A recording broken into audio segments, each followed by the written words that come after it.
नमस्कार, news state देख रहे हैं आप। मैं हूं आपके साथ अंजीत और वक्त हो गया सबसे बड़ा मुद्दा का। नए साल से पहले देशवासियों को बहुत बड़ी खुशखबरी मिल सकती है। कोविड-19 की वैक्सीन को बहुत जल्द भारत में भी अप्रूवल मिलने जा रहा है। सूत्र बता रहे हैं कि सीरम इंस्टीट्यूट ऑफ इंडिया ने वैक्सीन के प्रोडक्शन का काम भी बहुत तेजी के साथ शुरू किया है। इसलिए शनिवार यानी 28 नवंबर को खुद प्रधानमंत्री पुणे जाकर सीरम इंस्टीट्यूट का दौरा कर रहे हैं। इसके साथ ही वैक्सीनेशन कैसे कैसे होगा उसकी तैयारियां अभी से शुरू हो गई हैं। वहीं यूपी उत्तराखंड में भी सरकार वैक्सीन आने से पहले अपने इंफ्रास्ट्रक्चर की खामियों को दूर करने में जुटी हुई है ताकि टीकाकरण में कहीं कोई कोर कसर ना रह जाए। वहीं कोरोना की बढ़ती रफ्तार पर लगाम लगाने के लिए सरकार भी तैयार है और कोर्ट भी। दोनों ने ही मास्क और सोशल डिस्टेंसिंग को लेकर अपने फरमान जारी किए हैं। क्या है कोरोना को रोकने के लिए ये कदम कारगर हैं? क्या कोरोना पर अब आखिरी बार होने जा रहा है? क्या वैक्सीन आने के बाद कोरोना से आजादी मिल जाएगी? और भी तमाम मुद्दों पर बात होगी, लेकिन पहले आपको एक रिपोर्ट दिखाते हैं। और इसी पर बात करने के लिए मेरे साथ डॉक्टर राजेंद्र प्रसाद जी जुड़ रहे हैं। पूर्व डायरेक्टर हैं पटेल चेस्ट इंस्टीट्यूट के, और साथ ही मेरे साथ पीके अग्रवाल साहब जुड़ गए हैं, पूर्व अधिकारी हैं, और सुरेंद्र डसीला मेरे साथ जुड़ गए हैं। डॉक्टर राजेंद्र प्रसाद जी और पीके अग्रवाल साहब दोनों का बहुत स्वागत है।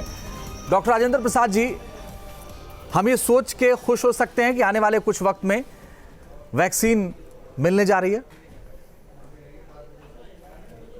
जी जी जी, देखिए, वैक्सीन तो अभी लगता है कि 2021 साल में हमें इसका तोहफा मिल सकता है। हम इस डायरेक्शन में काम भी कर रही हैं, बहुत लोग काम कर रहे हैं। लेकिन जैसे आपने जो सवाल उठाया कि -20 और -70 के पर उस वैक्सीन को मेंटेन करके रखना है जी, तो सरकार भी बहुत हमारे ख्याल से बहुत ही सचेत हो गई है। अभी मैं पढ़ रहा था कि काफ़ी 22, जैसे आपने सुना अभी कि 22 ज़िलों में नई फैसिलिटीज़, नई बिल्डिंग और नए इक्विपमेंट्स जिससे कि उसको मेंटेन किया जा सके, तो वो बहुत ज़रूरी है। लेकिन मैं एक बार हमेशा कहता हूँ कि ये वैक्सीन ये सही है, लेकिन जो नेचुरल वैक्सीन है, जो हम पिछले 9 महीनों से 10 महीनों से बार बार इस बात को कहते हैं कि मास्क का पहनना और दूरी का मेंटेन करना बहुत ज़रूरी है, यही शायद नेचुरल वैक्सीन है जो हमेशा हमारे साथ रहता है। तो अब कोर्ट ने आदेश कर दिया, सरकारें भी बहुत सख्त हो रही हैं, लेकिन हम जो जनता के लोग हैं, हम लोग सभी जनता के लोग हैं, हमारा सपोर्ट और हमारा कोऑपरेशन जब तक नहीं होगा, हम देखिए सिर्फ नियम कानून से और डंडे से हर चीज़ नहीं करा सकते हैं। कोर्ट भी कहते हर जगह तो जस्ट कोई कोर्ट नहीं खड़ा हो सकता, हर जगह पुलिस भी नहीं खड़ी हो सकती है, जो कि सरकार बहुत कोशिश कर रही है। लेकिन मेरा निवेदन जनता से है कि इसमें कोऑपरेट करें। देखिए, वो बीमार होते हैं तो पहली जिम्मेदारी उनकी भी होती है। सरकार तो सारा चीज़ उठा रही है, सारा चीज़ दे रही है, लेकिन हमारी जनता को भी जागरूक होना है। और बिना किसी सख्ती के, बिना किसी ड्रोन कैमरे के हर आदमी जब बाहर निकले, भीड़ में जाए, तो कम से कम मास्क का, क्योंकि ये स्टडीज़ प्रूव कर चुकी हैं कि मास्क जो लोग अगर 60 से 70% जनता, अभी भी नई पब्लिश हुआ है कि 70% लोग अगर मास्क पहने तो ये भी बहुत बड़ा वैक्सीन की तरह से काम करता है। डॉक्टर साहब, एक बात मैं आपसे और समझना चाहता हूँ कि पूरी तैयारी हो रही है वैक्सीन को लेकर। 28 तारीख को प्रधानमंत्री पुणे जा रहे हैं, सीरम इंस्टीट्यूट का दौरा करेंगे, और साथ ही राज्य सरकारों ने कोल्ड चेन बनाना भी शुरू कर दिया है। जी जी, इसके लिए क्या ये माना जाए कि पूरी दुनिया लगी हुई है, और ये क्या माना जाए कि बहुत जल्द वैक्सीन मिलने लगेगी, और कितना कारगर है ये? देखिए, कारगर जो जितने भी जो ट्रायल्स हो रहे हैं, ट्रायल्स में तो सभी वैक्सीन लगभग 80 से 90% से ऊपर ही कारगर बताई जाती है। लेकिन जब कोई चीज़ जब फील्ड कंडीशन पे आती है तो कितना होगी, लेकिन कम से कम अगर 90% हमारी ट्रायल कंडीशंस में हैं, तो हमें फील्ड कंडीशन में भी इसी तरह का 70-80% की उम्मीद है कि वो इफ़ेक्टिव होगा। लेकिन सवाल वही है कि सबको लगना है, बहुत बड़ा काम है। सरकारें सचेत हो गई हैं, पहले से ही हो गई हैं, और ऐसा अगर लगता है कि हम अगर जनवरी के पहले शुरू में 2021 में, तो हमें अभी से बहुत मेहनत करनी पड़ेगी, सबको मेहनत करनी पड़ेगी, और जनता को भी कोऑपरेट करना पड़ेगा, जिससे अगर वैक्सीन आ जाती है तो कम से कम इसका लाभ मिल सके।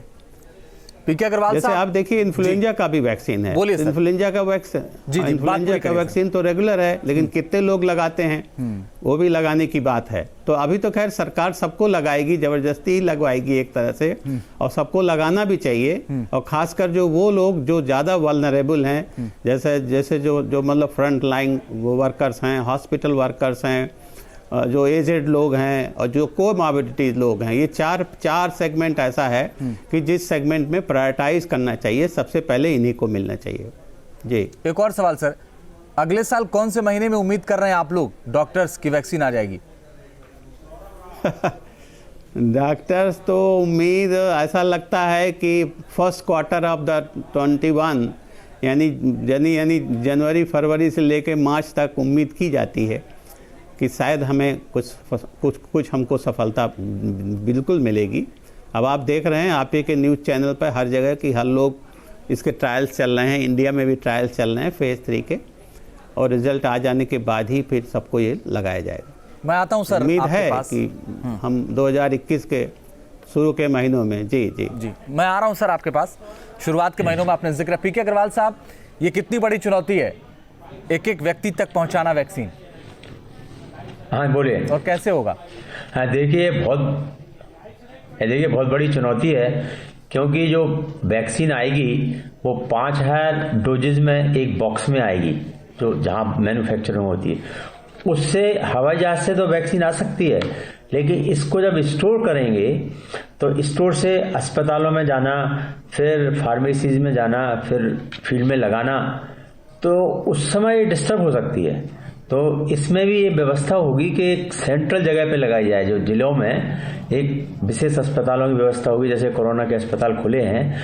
तो एक बहुत बड़ा चैलेंज है, क्योंकि वहाँ पे इस प्रकार का टेम्परेचर मेंटेन करना फ्रीजर का, और -70 डिग्री सेंटीग्रेड या 94 डिग्री फ़ारेनहाइट, ये जरा मुश्किल जरूर है। लेकिन जो ड्राई आइस में है, बहुत सी अभी दवाएं भी फ्रीज होके आती हैं ड्राई आइस में, और चिल्ड होके आती हैं, तो और ये जरूर, और जो हमारे देश में वैक्सीन बनेगी, वो सब जानते हैं कि हमारे देश में इतनी व्यवस्था ज़रा मुश्किल है। तो हो सकता है हमारी जो देसी वैक्सीन बने सीरम इंस्टीट्यूट से, वो शायद इतने कम टेम्परेचर की उसे जरूरत न हो। जैसे कि रूस की स्पुतनिक वैक्सीन है जी, वो -20 पे हो सकती है। तो हमारे देश में अगर -20 वाली वैक्सीन है, अगर वो भी ऑक्सफोर्ड की वैक्सीन इतने कम टेम्परेचर पे हो, क्योंकि -70 तक जाना बहुत मुश्किल की बात है। हमारे देश में जो इंफ्रास्ट्रक्चर है, वैसे सरकारें लगी हुई हैं, और मैं सोचता हूँ जिस प्रकार से हम कोरोना से लड़ने में सफल हुए हैं, ये तो दूसरी लहर पूरे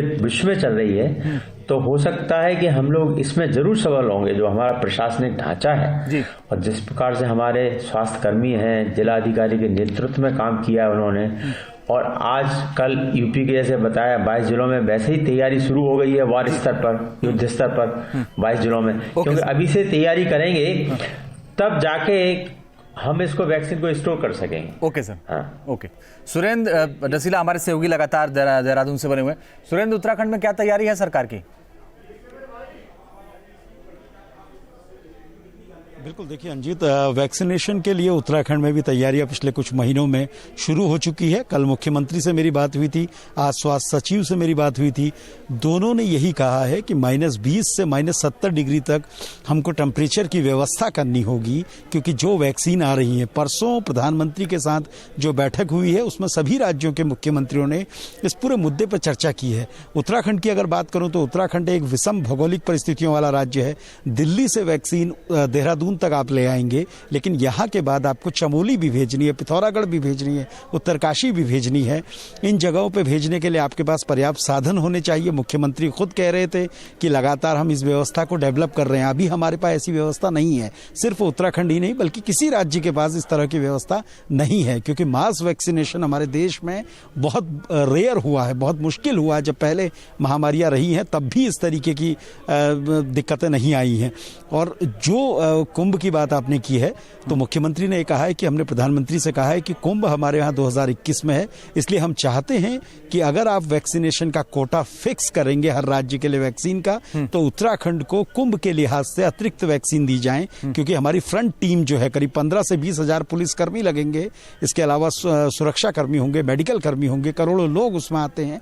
तो वैक्सीनेशन का जो पहला चरण है वो कुंभ के लिए भी कहीं ना कहीं हो सकता है, और उसके बाद जो अलग अलग आयु वर्ग के लोग हैं उनको ये वैक्सीन दी जाएगी।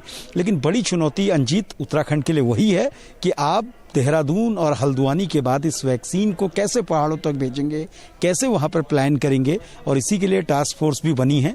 लेकिन चिंता बहुत ज़्यादा है सरकारों को, प्रशासन को, क्योंकि उनके लिए एक नई चुनौती है। अब तक कोविड से लड़ना चुनौती थी, कोविड की वैक्सीन आने के बाद इस वैक्सीनेशन कराना एक बड़ी चुनौती हो गया। अंजीत, ओके, मैं आता हूँ सुरेंद्र आपके पास अगला सवाल भी लेकर के कि आखिर सरकार कैसे इसको डिस्ट्रीब्यूट कराएगी, क्या प्लानिंग है।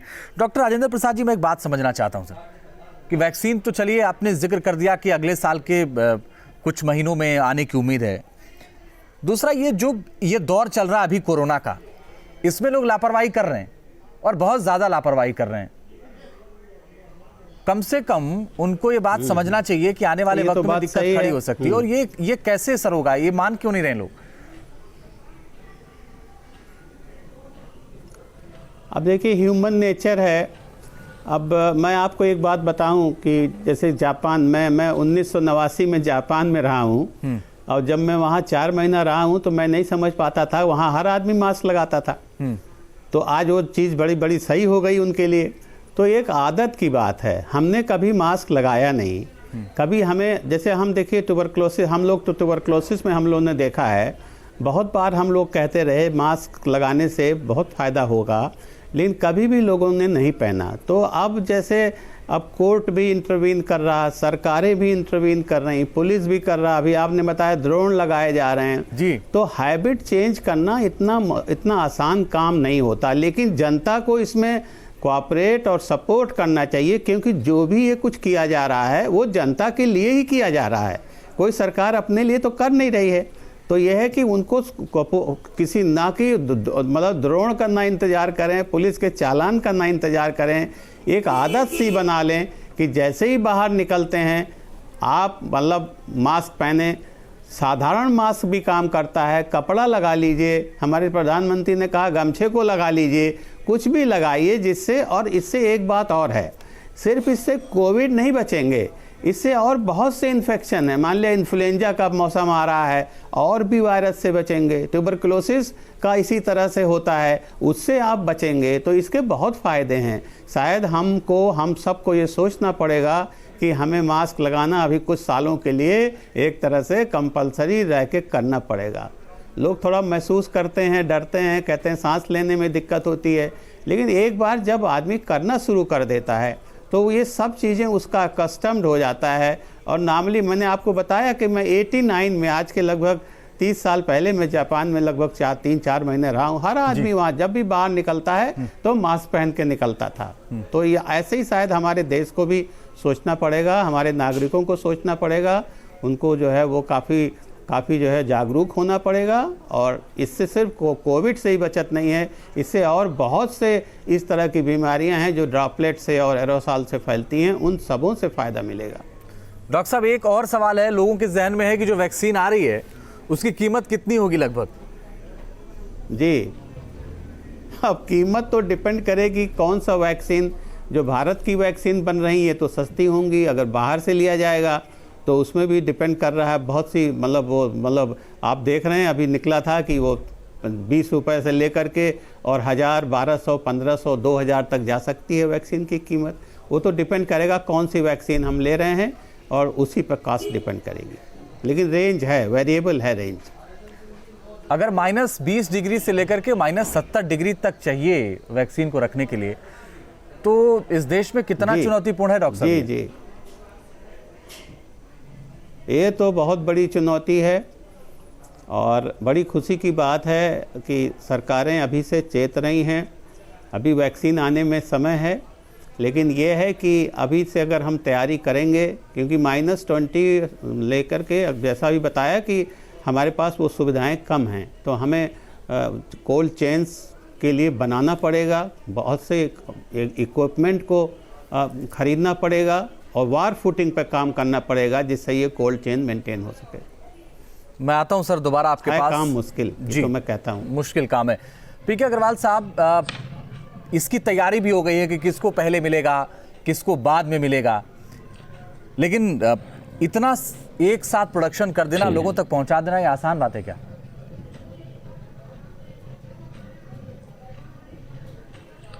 नहीं, बहुत ही कठिन है। और जो मैंने कहा, जैसे पीपी किट पहले हमारे देश में बनी नहीं, पर जब बनना शुरू हुआ तो हम एक्सपोर्ट करने लगे। इसी प्रकार से हमारे देश में जो बॉक्सेस हैं इनको वैक्सीन को ले जाने के लिए, उनके बनाने की अभी शुरुआत होना चाहिए। हमें प्राइवेट जो इंडस्ट्रीज हैं उनको कोऑपरेट करना चाहिए। जो नए हमारे यहाँ बड़ा लोग इनोवेटिव हैं, टेक्नोलॉजी में नए नए छात्र हैं, IITs हैं, उनको पूरा लगना चाहिए इसमें, क्योंकि ये वैक्सीन को हमें अस्पताल तक पहुंचाना है।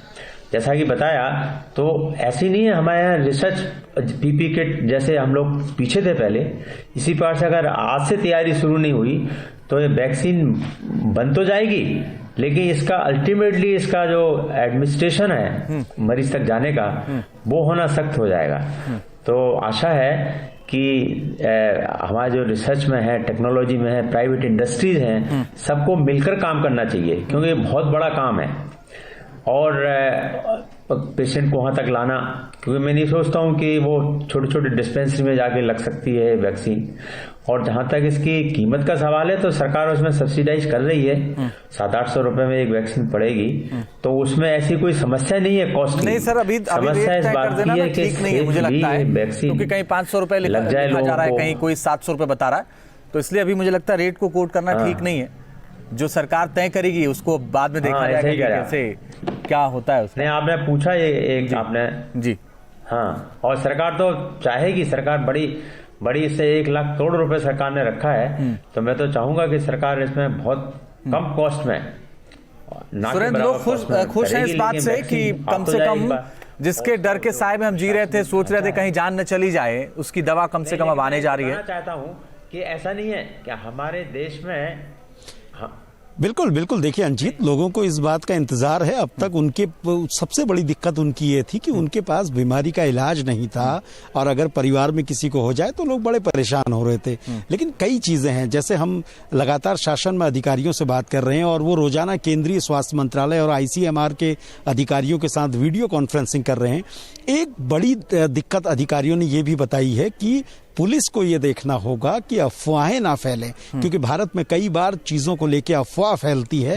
तो उन्होंने एक डर ये भी जताया है कि वैक्सीन आने से पहले इस तरीके का इंटरनल सिक्योरिटी भी रखनी होगी कि ऐसा ना हो कि वैक्सीन आने तक हमारी अफवाहें इतनी फैल जाएं कि लोगों को उसके दुष्परिणाम भी झेलने पड़े।